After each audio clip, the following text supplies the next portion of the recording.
ምን ይሆናል ለጸጋው ታልፎ የተሰጠ መንገድ ጎዳናውን ለእግዚአብሔር ይኸውል ያለ ምን ይሆናል ለጸጋው ታልፎ የተሰጠ መንገድ ጎዳናውን ለእግዚአብሔር ይኸውል ያለ ያየለት እንጂ የሚያልፍ የሚያገድመው አያገኘው ቃሉ እንዳለ እንደተጻፈለት ነው። ሃሌሉያ አዎን ስምህ ነው። ሃሌሉያ አዎን ስምህ ነው።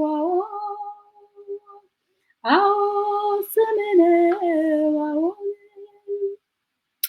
ፈራ ፍርሃቴ ቃልን ስትናገር ሸሸ ጨለማዬ ነጋ በኔ መንደር ጥንካሬ ያገኘው ፊትን በማየት ደመቀ ሕይወቴ ካንተ በመቆየታው ፈራ ፍርሃቴ ቃልን ስትናገር ሸሸ ጨለማዬ ነጋ በኔ መንደር ጥንካሬ ያገኘው ፊትን በማየት ደመቀ ሕይወቴ ካንተ በመቆየታው ከላይ ከወሽንፍር ጥላ ከሐሩሩ የጸናልኝ ቤቴ መርከብ በማዕበሉ ማይደፈር አጥር ለጎመጀኝ አውሬ ግንለቅ ማገንዳይ ማይነቀነቅ ክብሬ ስምህ ነው ጋሻዬ ስምህ ነው መሪዬ ስምህ ነው ፈራ ፍርሃቴ ቃልን ስትናገር ሸሸ ጨለማዬ ነጋ በኔ መንደር ጥንካሬ ያገኘው ፊትን በማየት ደመቀ ሕይወቴ ካንተ በመቆየታው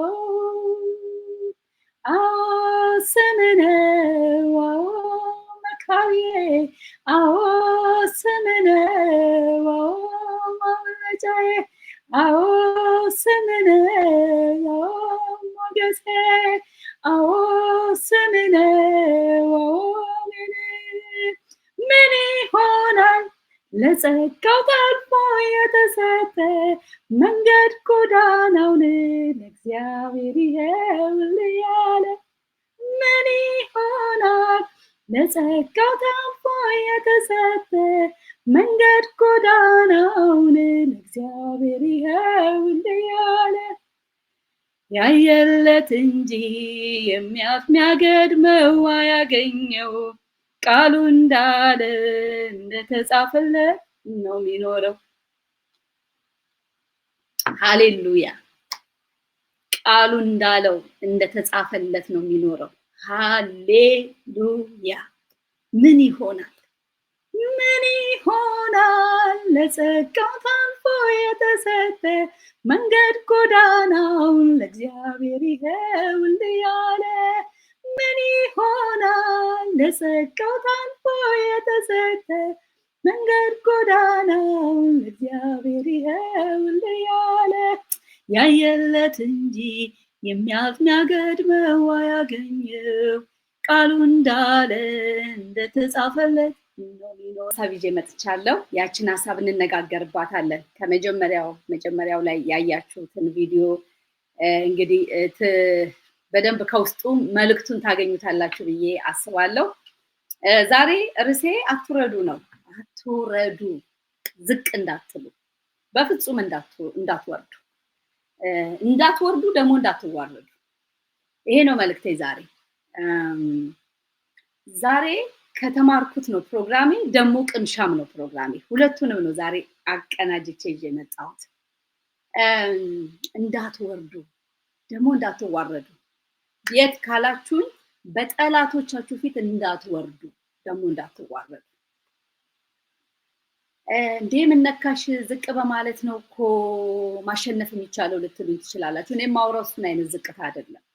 ያ እግዚአብሔር ጎሽ የሚለውን ዝቅታ አይደለም የምል ያለው። ያ እግዚአብሔር የሚመሰገንበት እግዚአብሔር የሚከበርበት ብቻውን ክብሩን የሚገልጥበትን ዝቅታ አይደለም የማወራው። ዛሬ የማወራው ዝቅታ ጠላት በሚፈልገው ልክ ያለውን ዝቅታ ነው።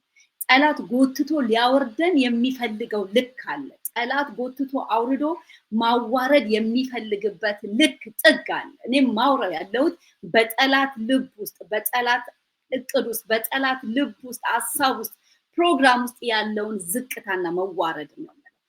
እግዚአብሔር ለሚፈልገው ዝቅ ማለትና እግዚአብሔር ለሚፈልገው መዋረድ በጸጋው ዙፋን ስር በጊዜው ከፍ እንዲያደርገን ልንወረድ ዝቅ ልንል ይገባል። እሱ ጋር አይደለም ያለው። ግን እግዚአብሔር በተስፋ ቃሉ ካወጣን ደረጃ ላይ እግዚአብሔር በኪዳኑ በመስቀል ስራው በልጁ በክርስቶስ ኢየሱስ ካወጣን ከፍታ ላይ እንዳንወርድ ካገኘነው የልጅነት መብት ከዛ ላይ እንዳንወርድ በክርስቶስ ኢየሱስ የሞት የትንሣኤ ስራ ባገኘነው ዘላለማዊ ህይወት የመቀጠል ህይወት የማፍራት ህይወት እንዳንወርድ ከዛ እንዳንወርድ። ምክንያቱም የሚጠበቅብን ማፍራት ስለሆነ የሚጠበቅብን ደህንነታችንን ፈጽመን ከኛ በሚጠበቀው ማለት ነው። አንዴ በክርስቶስ ተሰርቷል። ግን ተሰርቶ የተሰጠንን ህይወት እግዚአብሔር ልጅ ኢየሱስ ክርስቶስ ሰርቶ በመስቀል ላይ የሰጠንን ይሄንን ህይወት በቃሉ ያዝን በእምነት በተስፋ በሱ ብቻ ደስ በመሰኘት ከፍታችንን ሳንለቅ መቀጠል እንዳለብን ልነግራችሁ ነው የመጣሁት። ዛሬ ለነፍሴ ያልኳትን ነው የምነግራችሁ። ዛሬ መንፈስ ቅዱስ ለኔ ያለኝን ነው ለእናንተ መመነግራችሁ። አትውረጂ ደግሞ አትዋረጂ ሲለኝ ለኔ ብቻ አይደለም ይሄ ደግሞ ሌሎችም እንዳይወርዱና እንዳይዋረዱ ማለት አለብኝ። በፍጹም ጠላት በብዙ መልክ ይመጣል ወገኖቼ። ጠላት ወደ ጓዳችን፣ ጠላት ወደ ግል ህይወታችን፣ ጠላት ወደ አገልግሎታችን፣ ጠላት ወደ ብዙ ነገራችን በብዙ መልክ ይመጣል።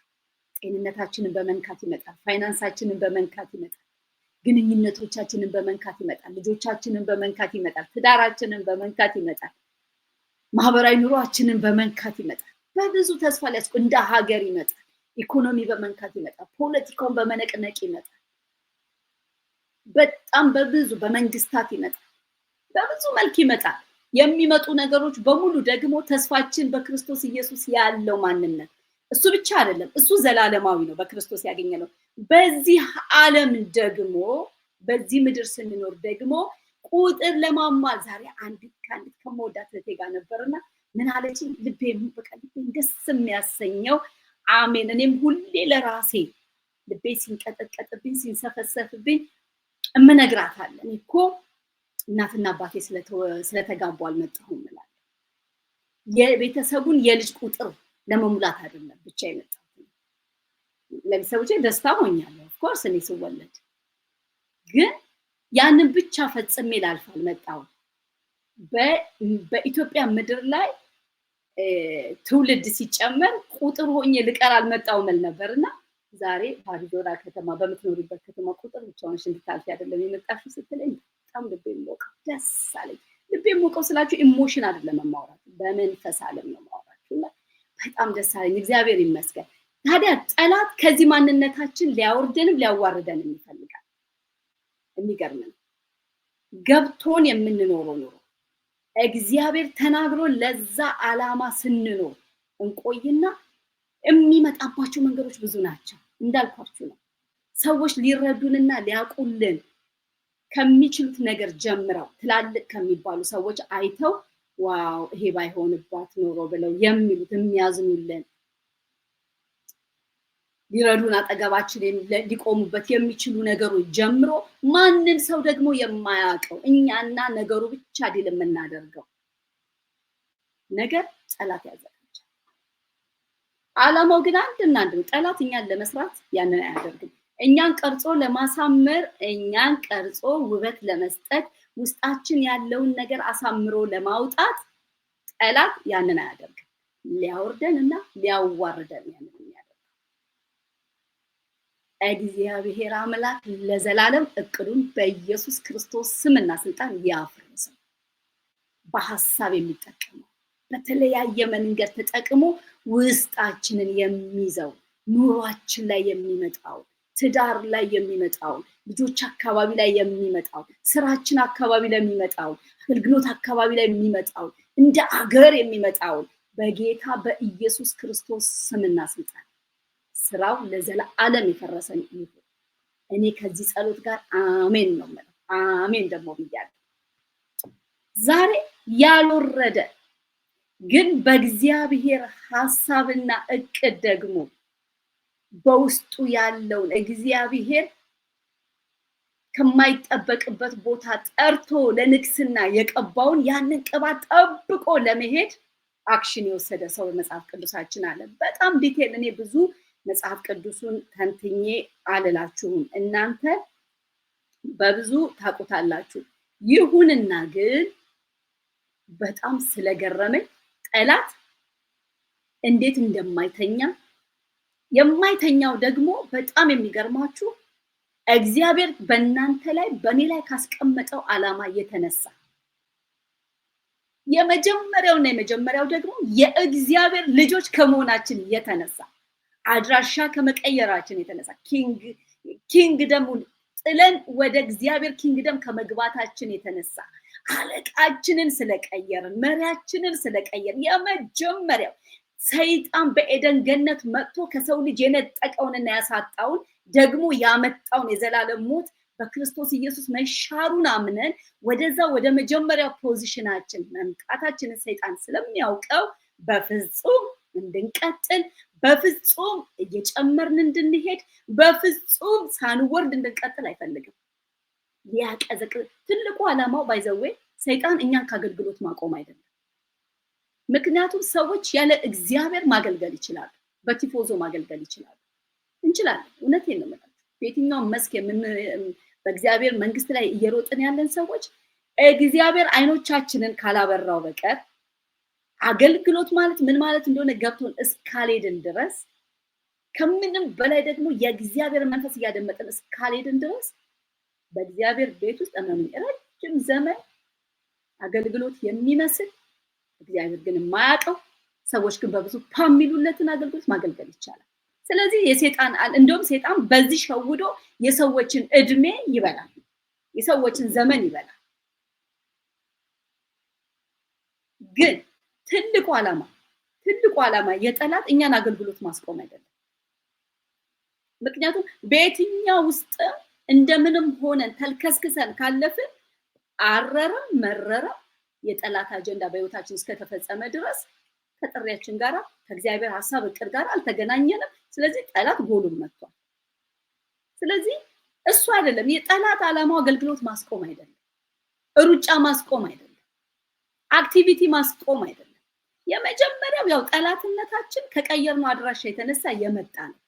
ቀጥሎ ግን የእግዚአብሔር እቅድና ዓላማ በህይወታችን ምን እንደሆነ ገብቶን በገባን በዛ እውነት ላይ መራመድ ስንጀምር ጠላት እውነቱን ለማስካድ ሩጫችን በተሳሳተ እንዲሆን ሩጫችን ከእግዚአብሔር የዘመኑ እቅድ ውጪ አክቲቪቲው እንዳለ ሆኖ አገልግሎት መሳዩ ነገር እንዳለ ሆኖ ነገር ግን በትክክል ያ ሩጫ የእግዚአብሔር ፈቃድ ባለበት ልክ የእግዚአብሔር ልባሳ ባለበት ልክ እንዳይሆን ማጨናገፍ ነው ሐሳቡ። ስለዚህ አክቲቪቲው ላይ አይደለም ዓላማው ላይ ነው ሰይጣን ሁሉ ጊዜ ፎከሱ። ዛሬ ላይ ብቻ አይደለም ሰይጣን ነገ ላይ ጭምር ነው ህልሙ። አሁን የሰይጣን ትልቅነት ላውራችሁ አይደለም፣ ግን ሰይጣን ልንፈራው የማይገባ ደግሞ አቅልለን ልናየው የማይገባ አካሄድ ያለው እንደሆነ ልናውቅ ይገባናል። ብዙ ጊዜ ምንድነው ሰይጣንን ማጉላት ይላል ሰው፣ ምክንያቱም አካሄዱ ጥበበኛ ስለሆነ ነው። ኮርጆ ቢያደርግም ከሚባለው በላይ በጥበብ የሰውን ልጅ በማሳት በመዋሸት አቅጣጫ በማስቀየር ሰው ላልተፈጠረለት ነገር እንዲሆን በጣም በሚገርም ጥበብ ሰዎች በጠላት አጀንዳ ውስጥ ሲሽከረከሩ ማወቅና መለየት እንኳን እግዚአብሔር ካረዳ የመለየትን መንፈስ ካልሰጠ በቀር ረጅም ሊጓዙ እንደሚችሉ ወቁ። ስለዚህ ጠላት አይናቅ። ግን አይፈራም። እችን ያዙልኝ። ስለዚህ ነው ዛሬ ልንወርድ አይገባም፣ ልንዋረድም አይገባም ለዚህ ሐሳብ ማለት ነው፣ ለጠላት ሐሳብ። በመጽሐፍ ቅዱሳችን በጣም ብዙ አባቶች ለትምህርታችን የተጻፉ አሉ። ምን ያሉ ካላችሁ በጠላት የተፈተኑ፣ ለምሳሌ ለትምህርታችን የተጻፉ እየወደቁ እየተነሱ እያጠፉ እያለሙ ግን በእውነት በእግዚአብሔር ላይ ተደግፈው ጠላታቸውን አሸንፈው እንደ እግዚአብሔር እቅድ የሆነ ንግስና የነገሱ፣ እንደ እግዚአብሔር ሐሳብ የሆነ አገልግሎትን ያገለገሉ እንደ ልቤ የተባሉ አሉ።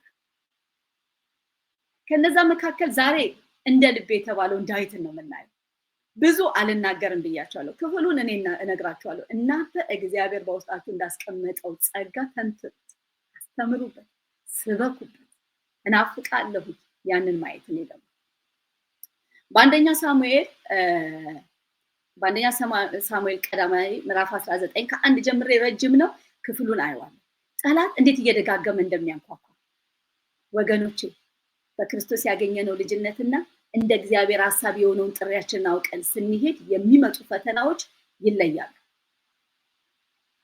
ይሄ ዝም ብለን ተግበስብሰን ዝም ብለን አክቲቪቲ ስናደርግ እሱ ችግር የለው።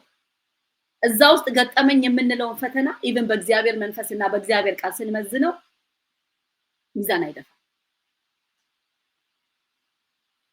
ዛሬ እነዚህ አባቶች የተጻፉልን ሩጫችንን እንድንገመገምባቸው ነው። የመጀመሪያው የአገልግሎታችን ተምሳሌት ኢየሱስ ክርስቶስ ነው። ከሱ በላይ ምሳሌ ሊሆነን የሚችል የለም። ቀጥሎ ግን እነዚህ አባቶች አሉ፣ ሁላችንንም በእኩል ሚዛን ሊያስቀምጡን የሚችሉ፣ ራሳችንን እንድናይ የሚያደርጉ። አይገርምም? በጣም ነው የሚደንቀው። እንዲህ ይላል የእግዚአብሔር ቃል፣ ሳኦልም ለልጁ ለዮናታን ለባሪያዎቹ ሁሉ ዳዊትን ይገሉት ዘንድ ነገራቸው። የሳኦል ልጅ ዮናታን ግን ዳዊትን እጅግ ይወደው ነበር።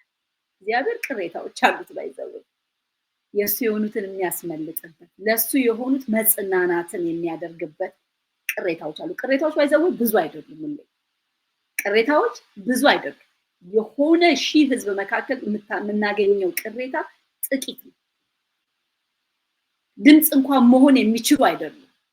ተሰሚነት እንኳን ያላቸው ይሄ ሁሉ ህዝብ ለዚህ ጉዳይ ተብሎ ትኩረት የሚሰጣቸው አይደሉም። ቅሬታዎች ግን ውስጣቸው ኃይል አለ፣ አቅም አለ፣ የማስመለጥ አቅም አለ። የሚገርም ነው። በዚሁ ዮናታን ይወደው ነበር። ዮናታንም አባቴ ሳኦል ሊገል ፈልጓል፣ አሁን እንግዲህ ለነገው ተጠንቅቀ ተሸሸግ፣ በስውርም ተቀመጥ ብሎ አለ። የሚገርም ነው። እኔም እወጣለሁ፣ አንተም ባለህበት እርሻ በአባቴ አጠገብ ቆማለሁ፣ ስለ አንተም ከአባቴ ጋር እነጋገራለሁ፣ የሆነውንም አይቼ እነግርሃለሁ ብሎ ለዳዊት ነገረ።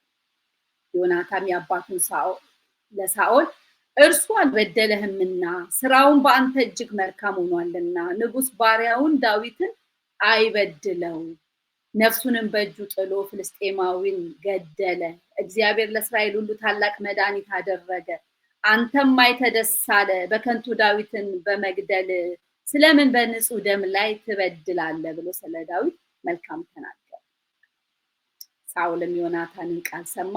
ሳኦልም ሕያው እግዚአብሔርን ዳዊትን አይገድልም ብሎ ማለ ይላል። እንግዲህ ይሄ ታሪክ እኔ ለብዙዎቻችሁ አልተነትነው። ዳዊት ምን አድርጎ እንደመጣ ዮናታን በጣም ሰፊውን ታሪክ ሾርት አድርጎ ወደ ኋላ ተመልሰን ስናይ ዳዊትን የሚያወርዱትና የሚያሸማቅቁት ከሩቅ የመጡ አልነበሩ። የገዛ ወንድሞቹ በጦር ስፍራ ያሉ ወንድሞቹ፣ ተዋጊያቸውን ማሸነፍ ያቃታቸው ወንድሞቹ፣ የእናትና የአባቱ ልጆች ጎልያድ ለ30 ቀን ሲደነፋባቸው ቁጭ ብለው ምንም የሆነ ድንጋይ ወርውሬ እንኳን ልሙት ያላሉ፣ ከቀናኝ እመታዋለሁ ከሳትኩኝ ምን እሞታለሁ ብለው ያላሉ ወንድሞቹ ማለት ነው። እነሱ እዛ ስፍራ ተቀምጦ ምግብ ሊያደርስ ሲሄድ ሰውየው ዳዊት የሚገርመው እኮ የአባቱን ፈቃድ ፈጽሞ ለወንድሞቹ እግረ መንገዱን እየሄደ የእግዚአብሔር አጀንዳ ነው በህይወቱ እየተፈጸመ ያለ።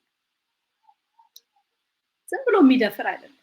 ግን ሲኖር ከአንበሳ ሲታገል ከድብ ሲታገል በጎቹን ሲያስጥል ዳዊት አስተዋይ ጥበበኛ እንደሆነ የምታውቁት ዝም ብሎ ትሬኒንግ እንዳለው ነገር ተውታል። ስለዚህ በዳዊት ላይ የሚነሱ የበዙት የሚያወርዱት የበዙት ሊያዋርዱት የበዙ ያሉ ሰዎች የበዙት ገና እዚህ ጋር መጥቶ አይደለም። ከሳኦል አይደለም የጀመረው፣ ከገዛ የእናትና የአባቱ ልጆች ነው የጀመረው። ከሚያስጨንቃቸው ቁጭ አድርጎ እያዋረዳቸው ካለው ጠላታቸው ይልቅ በውስጡ ያለውን ነገር ካለማወቃቸው የተነሳ ማንነቱን ካለማወቃቸው ካለመረዳታቸው የተነሳ ሳኦል ዳዊትን የሌለውን ስም እኮ ነው የለጠፉበት። በልቡ ክፉ አይደለም ዳዊት። እግዚአብሔር እንደ ልቤ ያለው እግዚአብሔር በአካል ከውድቀቱ ይልቅ በስጋው ከውድቀቱ ይልቅ በልቡ ያለውን ቅንነትና የዋህነት ያየ አምላክ እንደ ልቤ ያለው። ምክንያቱም እግዚአብሔር ሞቲቭን ስለሆነ ለእያንዳንዱ ነገራችን ሞቲቭ ስለሆነ የሚመለከት አይገርም። በሰው ፊት መለሳለሳችንን ቋንቋ ማሳመራችንን ብዙ መንፈሳዊ ቋንቋ ማውራታችንን አይደለም እግዚአብሔር የሚመለከተው። በቀን ሚሊዮን ታይም ስሙን መጥራታችንን አይደለም የሚመለከተው አይደለም። ባይ ዘ ዌይ መጽሐፍ ቅዱስ ማንበባችንን በቤተክርስቲያን አክቲቪቲ ውስጥ መሆናችንን መጽዋዕተኞች መሆናችንን የመጀመሪያው እግዚአብሔር እያንዳንዱን ነገር የምናደርገው ከምን ሞቲቭ ነው የሚለው እንጂ ምን አደረክ አይደለም የሚለው። ስለዚህ መፈወስ ያለበት ሞቲቫችን ነው። ስለዚህ እነዚህ ወንድሞቹ የጀመሩት እዛ ጋር ነው። ዳዊት ደግሞ እነሱ እንዳሉት አይነት ሰው አይደለም፣ ግን የሚያወርደውም የሚያዋርደውም ነገር የጀመረው ዳዊትን ገና በማለዳው ነው። ኢቨን እናትና አባቱ ቤት እያለ ሳሙኤል ሊቀባው ሲሄድ የሚገርመው በአባቱ የተረሳ ልጅ ነው። አንዳንድ ጊዜ የእግዚአብሔር ዓላማ ሲኖርባችሁ እንዲህ ነው የሚሆነው። ከጥግ እስከ ጥግ ከምትኖሩበት ከእናት ከአባታችሁ ቤት ጀምሮ እስከ ውጪ ድረስ ሜክ ሹር ግን እያንዳንዱ ስቴፕ የሚጋፋችሁ እያንዳንዱ ስቴፕ በተለያየ መንገድ ሊያስቆማችሁ የሚፈልግ ሊያወርዳችሁ የሚፈልግ ሊያዋርዳችሁ የሚፈልግ የትኛውም ነገር መነሻው እናንተ እንዳትሆኑ መጠንቀቅ አለባችሁ። ሁሉ ከጠላት ላይሆን ስለሚችል አንዳንዱ ጎትተንና ስበን የምናመጣው እኛም ስለሆንን ማለት ነው። መጠንቀቅ አለብን። እኛው ማውራው በትክክለኛው ጎዳና ቅኝት የተቃኘ ልብ፣ በዛ በትክክለኛው ቅኝት የተቃኘ ልብ የያዘ ሰው የሚሮጠው ሩጫን ነው ማውራ ያለው። ይሄ ለኔ ነው በጣም እግዚአብሔር በሚገርም መልክ ነው ውስጥ ያስተማረው። እና ዮናታን ዳዊትን ጠርቶ ይህን ነገር ያው ሳኦል ማለት አይደለ አልገልም ብሎ ማለትና ቁጥር 7 ላይ ዮናታን ዳዊትን ጠርቶ ይህን ነገር ሁሉ ነገረው። ዮናታንም ዳዊትን ወደ ሳኦል አመጣው፣ እንደ ቀድሞ በፊቱ ነበር። ደግሞ ጦርነት ሆነ። ዳዊትም ወጥቶ ከፍልስጤማውያን ጋር ተዋጋ። ታላቅም ገዳይም ገደላቸው፣ ከፊቱም ሸሹ። ሳኦልም ጦሩን ይዞ በቤቱ ተቀምጦ ሳለ ክፉ መንፈስ ከእግዚአብሔር ዘንድ ያዘው። ዳዊትም በእጁ በገና ይመታ ነበር። ሳኦልም ዳዊትን ከግንብ ጋር ያጣብቀው ዘንድ ጦሩን ወረወረ።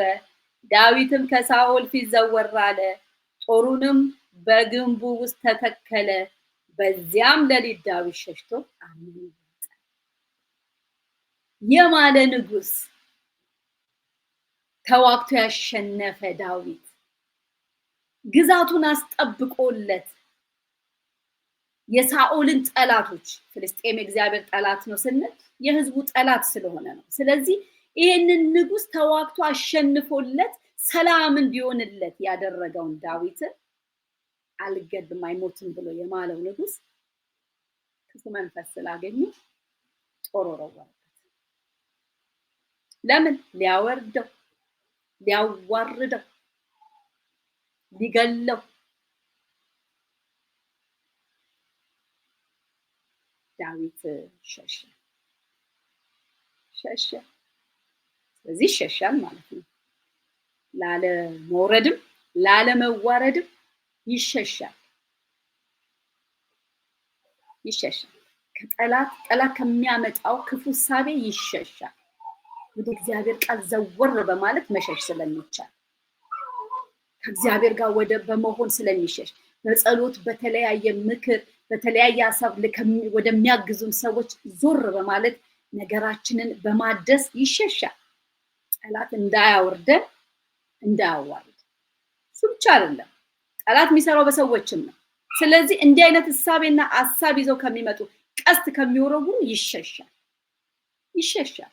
አንዳንዴ ጸልየን የማንለውጣቸው፣ ጮኸን የማንለውጣቸው፣ መክረን የማንለውጣቸው፣ አሁንም ተመሳሳይ ኢሹ ያላቸው፣ አሁንም ቀስተኞች የሆኑ ሰዎች ካሉ ይሸሻል፣ ዞር ይባላል። ትግል አያስፈልግም። ይውልኝ ላሳያችሁ አይባልም። ወቁልኝ ላሳውቃችሁ አይባልም። ይሸሻል፣ ዞር ዳንሸሸ ነው ይለቃል። እኔ በእውነት መጀመሪያ ላይ ሳነበው ዋው እየቆየ ሲመጣ ውስጤ ላይ ተተል እያለ መጣ። ይሸሻል። መጀመሪያ እግዚአብሔር በዚህ ቃል ወደ እኔ ከመምጣቱ በፊት ቅድም ሼር ያደረኳችሁን ቪዲዮ ነው ያየሁት። ከዛ በኋላ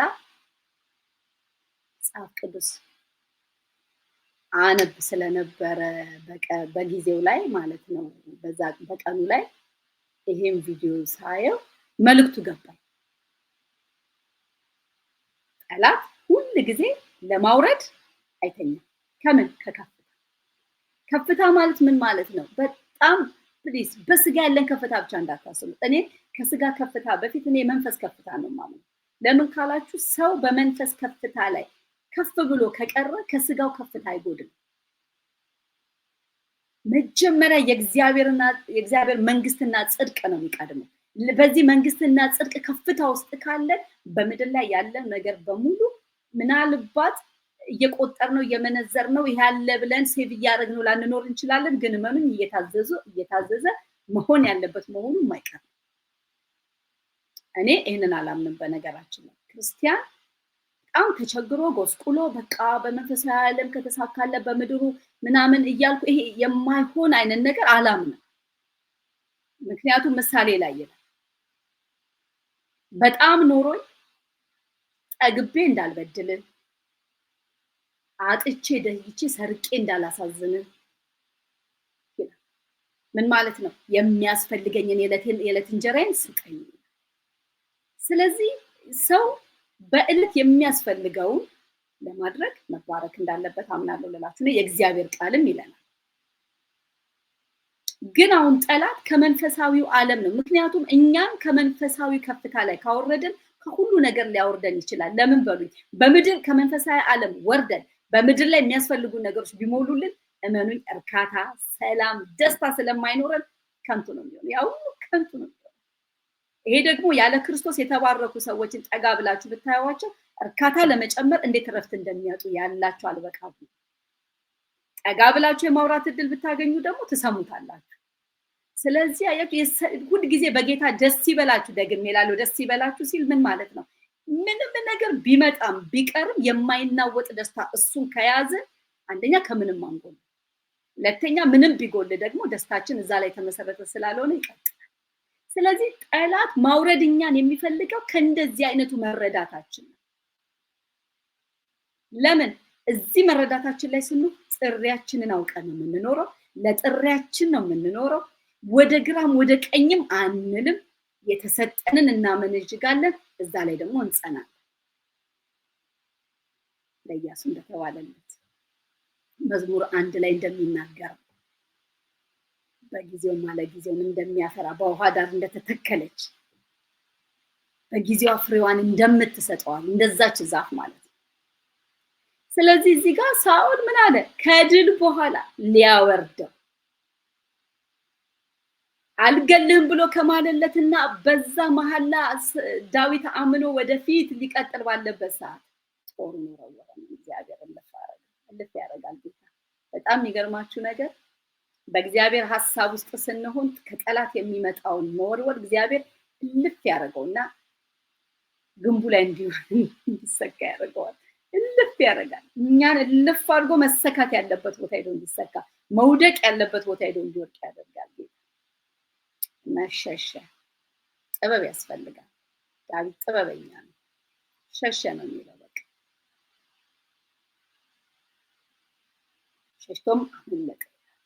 መሸሽ አንድ ነገር ነው፣ ማምለጥ ደግሞ ሌላ ነገር ነው። እነዚህ ሁለት ቃሎች አንድ አይነት ተግባር ያላቸው ቢሆኑ ግን ደግሞ አንድ አይነት ቦታ ላይ የተሰጡ ቢሆንም መሸሽ እዛው ጦሩ ሲወረወርበት ነው የሸሸ።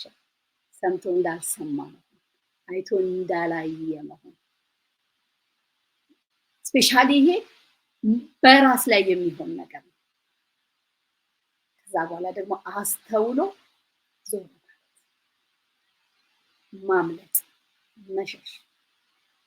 ከዛ በኋላ ቀጥሎ ሰይጣን አልተኛም፣ ወደ ቤቱ ነው የሄደው፣ ወደ ትዳሩ ነው የሄደው፣ ወደ ውስጥ ገባ። አሁን እነዚህ ክንውኖች የነበሩት ራሱ ዳዊት ንጉሱ ጋር ሄዶ ነው የሚሆን ያለው። አሁን ደግሞ ወደ ሚልኮ ነው፣ ወደ ቤት ውስጥ ነው። ቁጥር 12 ላይ ሚልኮም ዳዊትን በመስኮት ከዛ በፊት ሳውልም ዳዊትን ጠብቀው በነጋውም እንዲገድሉት መልእክተኞችን ወደ ዳዊት ቤት ላከ። አመለጠ፣ ሸሸ። ወገኖቼ ጠላት ይተኛልናል ብለን እንዳናስብ። ይሄንን የማወራው በራሳችን ዛቢያ ላይ ለምንሽከረከር አይደለም። በእግዚአብሔር ዓላማና እቅድ የእግዚአብሔር ሐሳብና እቅድ ገብቶ ለምንጓዝ፣ የእግዚአብሔር አጀንዳ ገብቶ ለምንጓዝ፣ ለዚህ አጀንዳ ጨክነን የምንኖር አለ። እንደዛ ከሆነ ሰይጣን አሁን ደግሞ አብሮ እያለ ያረገውን አረገ፣ ሸሻ፣ አመለጠ። አሁን ደግሞ መልእክተኛ ወደ ዳዊት ቤት ተላከ። ውጊያው እስከ ግል ድረስ ሄዶ፣ እስከ ቤቱ ድረስ ሄደ፣ እስከ ትዳሩ ድረስ ሄደ። የሚገርም ነው። ከተቀቡ በኋላ ገራሚ ነገር ነው።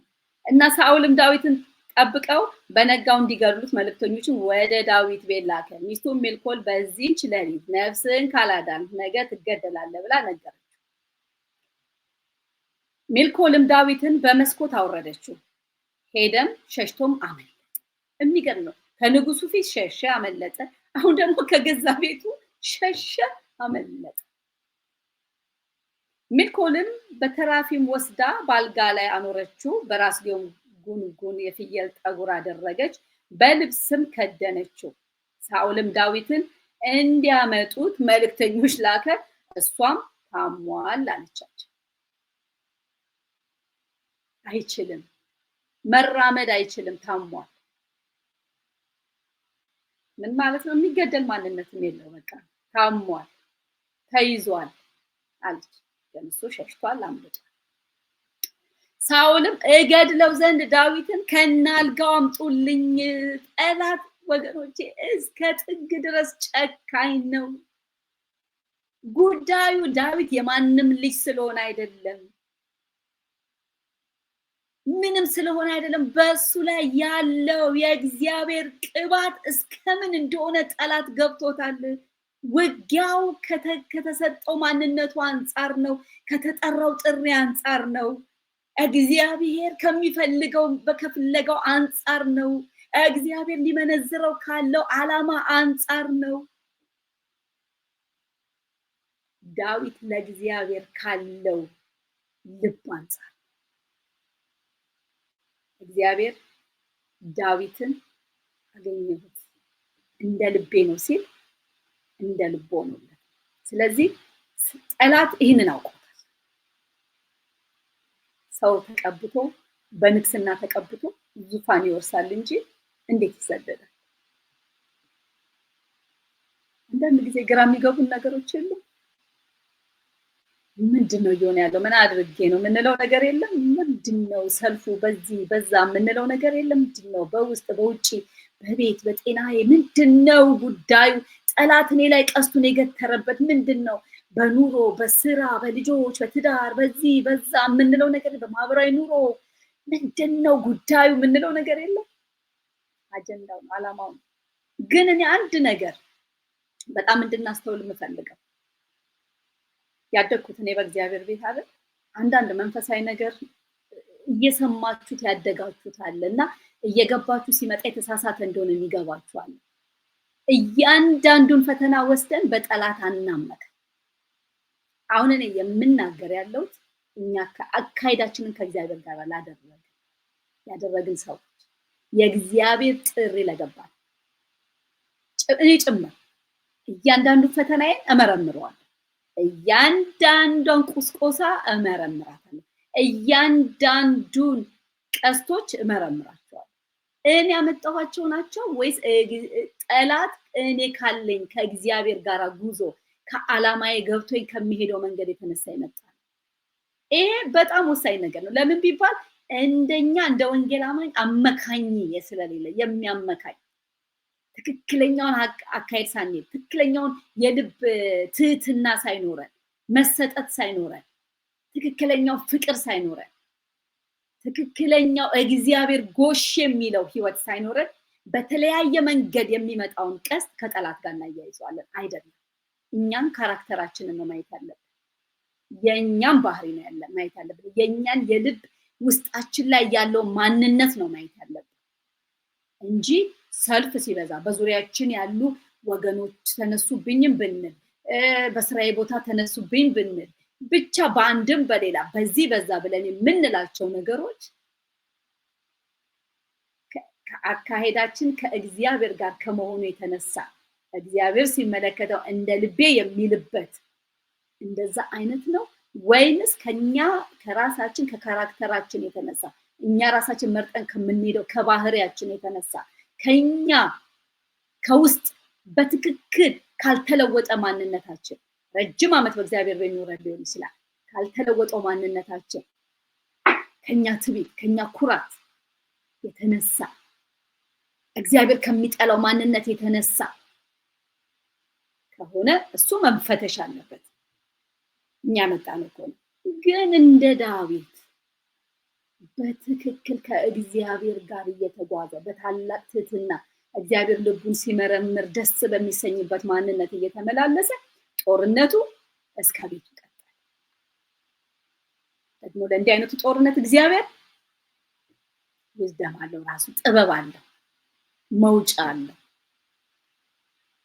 ግን አንድ ነገር በእውነት እንደ ዳዊት ባለ ልብ እየተጓዘላን ያለ እንደ ዳዊት ያለ ልብ ይዘን በእግዚአብሔር ቤት ውስጥ እያገለገልን ያለ በተለያየ መልክ ግን በውስጥም በግልም በኑሯችንም በምንም በየትኛውም መልክ ጠላት እኛን ለማውረድ የሚፈልግ ወይም ደግሞ ሊያዋርድ የሚፈልግ ከሆነ ዋናው እኛ ከእግዚአብሔር ጋር ዓላማው ገብተን እንጓዝ እንጂ እግዚአብሔር ያስመልጣል፣ እግዚአብሔር ዞር ያደርጋል። እሱ ብቻ አይደለም፣ እግዚአብሔር ያከብራል። ስለዚህ እዚህ ጋር መልእክተኞቹም ሳውልም እገለው ዘንድ ዳዊትን ከነ አልጋው አምጡልኝ ብሎ መልእክተኞቹ ወደ ዳዊት ሰደደ። ጠላት ግን እንዴት ጨካኝ እንደሆነ ተመልከቱ። ነግሬያቸዋለሁ። የጠላት ጭካኔ ከአጀንዳው አንፃር ከዓላማው በእኛ ላይ ካለው ዓላማ አንፃር አንደኛ ዓላማው ምንድነው? ልጅ ሆነናል። በቃ የእግዚአብሔር አብ ትልቁ አጀንዳው የነበረው ልጁን የላከበት እኛን ልጅ ማድረግ ነው። ፖዚሽናችንን አድራሻችንን መቀየር። ቀጥሎ ደግሞ በዚህ ምድር ስንኖር እኔ ዛሬ ተባልኩ እንዳልኳችሁ ለእናንተም ይሄ መልእክት ስለሆነ ለቤተሰብም በሉት ለሀገር ቁጥር መሙያ አይደለም። እግዚአብሔር አጀንዳ አለው በእኛ ህይወት የሚፈጽመው። መቼ ካላችሁ በዚህ ዘመን አሁን እኛ በየኖርን ባለንበት ዘመን። ስለዚህ ጠላት ያንን ትክክለኛውን አጀንዳ አውቀን በትህትና በፍቅር ስንኖር እመኑኝ አይተኛም ማስቆም ነው የሚፈልገው። በሁሉ አቅጣጫ ማስቆም ነው የሚፈልገው። በትዳራችሁ ቢሆን መጥቶ ማስቆም ይፈልጋል። በልጆቻችሁ መጥቶ ማስቆም ይፈልጋል። በዙሪያችሁ ባሉ ሰዎች መጥቶ ማስቆም ይፈልጋል። በቃ ብቻ በአንድ በጤንነታችሁ መጥቶ ማስቆም ይፈልጋል። በኢኮኖሚ መጥቶ ማስቆም ይፈልጋል። የትኛውንም ቀዳዳ ጠላት ይጠቀምበታል። ስለዚህ አልጋውን አምጡልኝ ብሎ መልእክተኞቹን ወደ ዳዊት ሰደደ ይላል። መልእክተኞቹ በገቡ ጊዜ እነሆ በእራፊሙ በአልጋው ላይ ተገኙ። በራስጌውም ጉንጉን የፍየል ጠጉር ነበር ይላል። ሳውልም ሜልኮልን ስለምን እንዲህ አድርገሽ አታለልሽኝ? ጠላቴን አስኮበለልሽው አላት።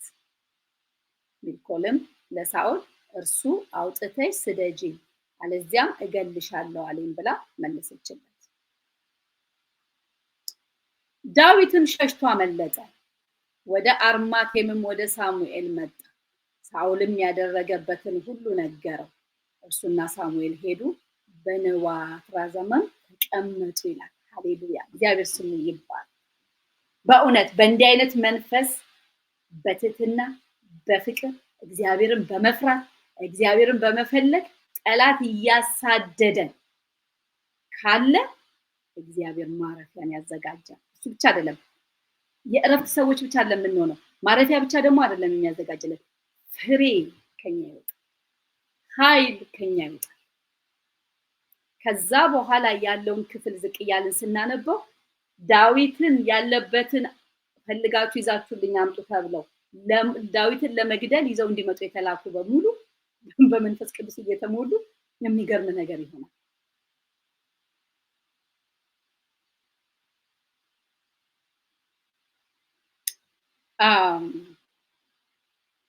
ከዛ ዳዊት ቤቱ ድረስ ሳኦል ቤቱ ድረስ አስፈተሸ፣ እንዳመለጠ ሰማ። ከዛ በኋላ ሳኦል ዳዊት እነሆ በአርማቴም ሀገር በነዋት ዝራማ ተቀምጦ የሚውል ወሬ ሰማ። ጠላታችን እንዴት እንደማይተኝ እኛ ነን ሰነፎች ባይዘው። በእውነት እኔ ዛሬ በእውነት የገባኝን ምስጢር ልንገራችሁ። ጠላት አይተኛም። ጠላት መተኛት ካለበት የሚተኛውና እንዲያንቀላፋ የምናደርገው የኛ ህይወት ከክርስቶስ ጋር እየበረታ እየጨመረ ስፔሻሊ የጸሎትና የቃል ህይወታችን እየጨመረ ሲመጣ ጠላታችንን በእኛ መንደር ነው ልናስተኛው፣ ልንገለው፣ ሽባ ልናደርገው እንችላለን በእኛ መንደር። አንድ ሁለተኛ ለሌላውም የምንተርፍ ልንሆን እንችላለን። ለዓለም ልንተርፍ እንችላለን። ዓለምን የሚያስጨንቀው ልናደነዝዝ፣ ልንገለው፣ ልናስለቅቀው፣ ሽባ ልናደርገው እንችላለን። ከኛ የሚጠበቀው ግን ህይወታችን እግዚአብሔር እንደ ልብ የሚለው መሆን አለበት። ዳዊት ህይወት ያ ስለሆነ ነው። ስለዚህ ዳዊት ሸሸ፣ ሳሙኤልን አገኘ። ከሳሙኤል ጋራ በአርማቴም ሀገር በነዋት ዝራማ ተቀመጠ። በዛ ደግሞ ተቀመጠ የሚባል ወሬ ለሳኦል ደረሰ።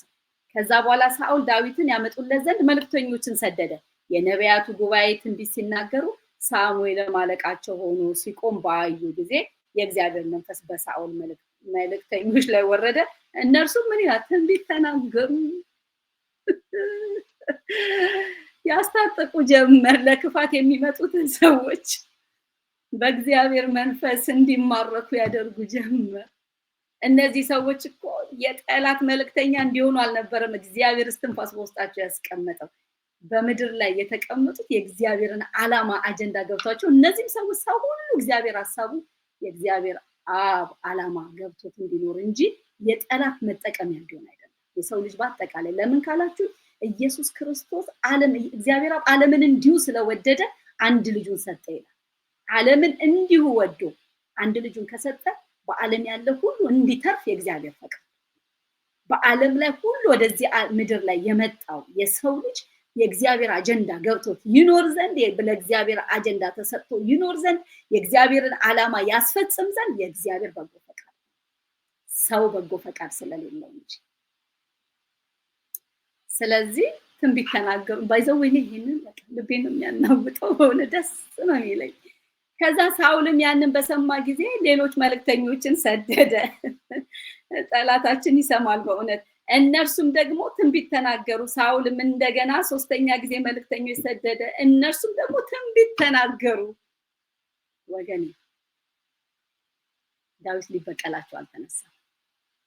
ዳዊት ሂዱና መልሱና ንገሩልኝ፣ ምንም ሳላረግ ጦር ወረወረብኝ፣ ወደ ኋላ ተመልሶ ሲመዛ አታዩትም። ይሄ ሰው በእግዚአብሔር ሕልውና ውስጥ ያለ ነው። ጠላቱም ሆነ ወዳጁ ወደሱ ከመጣ የሚሆነው ነገር ተነካክቶ በእግዚአብሔር መንፈስ መንደድ ብቻ ነው። የሳኦልም ቁጣ ምን ሆነ? ነደደ። እርሱም ደግሞ ወደ አርማቴም መጣ። በሄኩም ወዳለው ወደ ታላቁ የውሃ ጉድጓድ ደረሰ። ሳሙኤልና ዳዊት የት ናቸው ብሎ ጠየቀ። አንድም ሰው እነሆ አርማቴም ሀገር በነዋዝራማ ናቸው አለ። ወደ አርማቴንም አገር ወደ ናዋዝራማ ሄደ። የእግዚአብሔርን መንፈስ በእርሱ ላይ ደግሞ ወረደ። እርሱም ሄደ ወደ አርማቴንም አገር ወደ ናዋዝራማ እስኪመጣ ድረስ ትንቢት ተናገረ። ምን ማለት ነው? በነ ዳዊት በነ ሳሙኤል ግዛት ተገብቶ ቂም በቀል የለም፣ ጥፋት የለም። በእነሱ ባሉበት ኤሪያ የእግዚአብሔር ሕልውና ነው ያለው። ያጠቋቸው ያጠፏቸው ለሞት የሚፈልጓቸው ወደ እነሱ ሲሄዱ አጠፋው ክፉ አይደለም። የዳዊትን ልብ ታዲያ እንዴት እግዚአብሔር አይወደደው? ቂም አይደለም፣ ጥላቻ አይደለም። ዳዊት ምቾት በማይመስል ስደት በሚመስል ቤቱን ሚስቱን ጥሎ በጠላት ተሳዶ በሄደበት ስፍራ አልወረደም። ያለ መውረዱ ውጤት ደግሞ ሊወስዱት እሱን አምጡልኝ ተብሎ የተላኩ በሱ ላይ ያለው መንፈስ በሳሙኤል ላይ ያለው መንፈስ አለፈባቸው። ባይ ዘ ዌይ ህይወታችን የሚመዘነው በዚህ ነው። ሰዎች ወደ እኛ ሲመጡ ምንድነው የሚጋባባቸው? ጎዱን የምንላቸው ሰዎች፣ አጠቁን የምንላቸው ሰዎች፣ ጠሉኝ የምንላቸው ሰዎች፣ አይፈልጉንም የምንላቸው ሰዎች፣ ገፉን የምንላቸው ሰዎች ወደኛ ተመልሶ የመምጣት እድል አግኝተው የሆነ ጊዜ ላይ ቢመጡ ከኛ የሚያገኙት ነገር ምንድነው? ከኛ የሚጋባባቸው ነገር ምንድነው? ካልወረደ ሰው ጠላት እንድንወርድ ሲፈልግ ሊያዋርደን ያልኳችሁ ለዚህ ነው። ምንም ማለት ነው? ከወረድን ከእግዚአብሔር ሕልውና እንወጣለን። ከወረድን ከእግዚአብሔር ፈቃድ እንወጣለን። ከወረድን ከእግዚአብሔር በዚህ ምድር እኛን ሊያደርገን ከሚፈልገው ነገር እንወጣለን። ወጣን ማለት ተዋረድን ማለት ነው። ሰው እግዚአብሔር ያለለትን መኖር ካልቻለ ተዋረደ። እግዚአብሔርን የምለምነው ይሄንን ነው። እሱ ባየልኝ ጥግ፣ እሱ ባየልኝ ልክ መኖር እንድችል ነገሮቻችንን ከምድሩ ካለው በዙሪያችን ከምንሰማው ስለኛ ተባለ ስለምንለው እኛ ያየነው ምናምን አናገናኘው። ልባችንን ወስደን ከጠራን ከእግዚአብሔር ጋር እናገናኝ። ሊጠቀምብን ከሚፈልገው ጥሪያችንን ካሰማን ከእግዚአብሔር፣ አጀንዳውን ካሳየን ከእግዚአብሔር፣ አካሄድና መንገድን ካስተማረን ከሚያስተምረን እግዚአብሔር ጋር እናደርገው። እመኑኝ ማንም ይምጣ ወደኛ በቀልተኞች አንሆን። የቱንም ነገር ስናደርግ አሳየዋለሁ አሳያታለሁ በሚል መንፈስ አይደለም፣ በሚያቅፍ መንፈስ ነው የምናደርገው። በሚያቅፍ አብሮ ለማደግ በሚያቅፍ ነው የምናደርገው። ዳዊት እሱ ነው የሚያደርገው። አቅፏቸው እንደዛና እንደዚህ ባያደርግም እሱ ጋር የተገኘው መንፈስ ግን የተጋባ መንፈስ ነው። የትንቢት መንፈስ ነው። የነቢያት መንፈስ ነው። ትንቢት እንዲናገሩ የሚያደርግ መንፈስ ነው ያገኛቸው። ራሱ ሳኦልን ወገኖቼ ቆም ብለን መንገዳችንን እንመርምር። አንዳንድ መንገዶቻችን ላይ እንድንወርድም እንድንዋረድም የምናደርገው ራሳችን እንጂ ጠላት አይደለም። ስለዚህ አንውረድ፣ በገዛ እጃችን አንዋረድ። ስለዚህ አስተሳሰባችንን እንቀይር፣ ፍለጋችንን እንቀይር፣ ንግግራችንን እንቀይር፣ የልባችንን መሻት እንቀይር፣ መንገዳችንን እንቀይር። ወዴት እንቀይር ካላችሁ ወደ እግዚአብሔር ፊት እንቀይር፣ ወደ እግዚአብሔር ቃል እንቀይር። እዛ ቃል ውስጥ ስንገባ ሩቅ መንገድ የሚያስኬድ ስንቅ ነው የምናገኘው።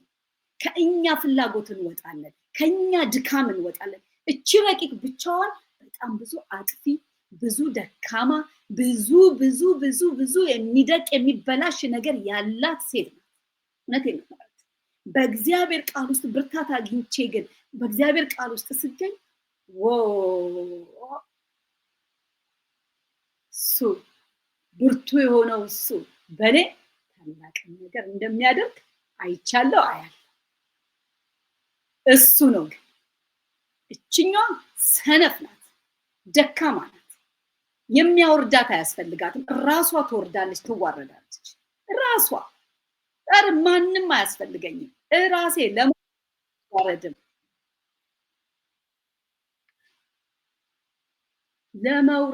ለመዋረድም እኔው ራሴ በቂ። እሱ ግን ብርቱ የሆነው እሱ ግን በእኔ ከፍ ያለውን ነገር ያደርጋል። መቼ ካላችሁ ከሱ ከኃይለኛው ከእግዚአብሔር ዙፋን ፊት ራሴን ሳረግ፣ ቃሉ ውስጥ ራሴን ሳረግ፣ ወገኖች እግዚአብሔር መልካም አምላክ ነው። ይቅርታ ስልክ እየገባብኝ ነው። እግዚአብሔር ድንቅ ነው። ስለዚህ ጠላት ማውረድ ከሚፈልጋችሁ ከዛ ከፍታ እንዳትወርዱለት። የመጀመሪያው እናንተ ናችሁ። እናንተ በፈቃዳችሁ በምርጫችሁ ለጠላት በር ከፍታችሁ ራሳችሁን የማይገባ ስፍራ ሰጥታችሁ እንዳትወርዱ እንዳትዋረዱ። እግዚአብሔር በነገራችን ላይ ከትሑታን ጋር ነው የሚሰራው፣ ከልበ ቅኖች ጋር ነው የሚሰራው። እግዚአብሔር ልበ ቅንነትን ያከብራል። እግዚአብሔር ከትሑታን ጋር ደስ ይለዋል እግዚአብሔር። ስለዚህ በእግዚአብሔር ፊት ጌታ የሚመሰክርለት ትህትና ሰዎች ጎሽ የሚሉት አይደለም። ያንን ደግሞ ስታዩት ፍሬያማ ነው የምንሆነው። እውነተኛ ትህትና፣ እውነተኛ የሆነ ቅንነት በውስጣችን ሲኖር በእውነት በትክክል ፍሬያማ ነው የምንሆነው። ቀጥሎ ደግሞ ጠላት ለሚያመጣው አጀንዳ አንክ ዞር እንበል፣ እንሽሽ። አሳዳጆቻችን ወደኛ ሲመጡ በቀልተኞች እንዳንሆን። ለምን ቢባል በእግዚአብሔር መንፈስ የተቃኘ ማንነት ካለን በቀልተኞች አንሆንም። ከኛ ይልቁን ወደ እነሱ የሚጋባ ነገር ነው። እግዚአብሔር ደግሞ ይረዳናል። ጌታ መልካም አምላክ ነው። በእውነት እግዚአብሔር የሚገርም ነገር ነው ያስተማረኝ። እርግጠኛ ነኝ ብዙ ነገር እንደምትማሩበት አምናለሁ። እናንተ ደግሞ በጥልቀት በደንብ አድርጋችሁ እንደምትሰሩበት ተስፋ አደርጋለሁ። እግዚአብሔር ደግሞ ይረዳናል። ተባረኩልኝ። በሌላ ቪዲዮ በሌላ ጊዜ እንገናኛለን። ቅዳሜ ደግሞ በንጉስ ሴት ልጅ የክርስቲያን የቅዱሳን ትዳር ለምን ታመመ በሚል ከታችን ጸገነት ጋር ብቅ እንላለን። በድግግሞሽ የስልክ ጥሪ ገብቶብኝ ለተቋረጠው በጣም ይቅርታ ጠይቃለሁኝ። መልካም ጊዜ ይሁንላችሁ። ባይ ባይ።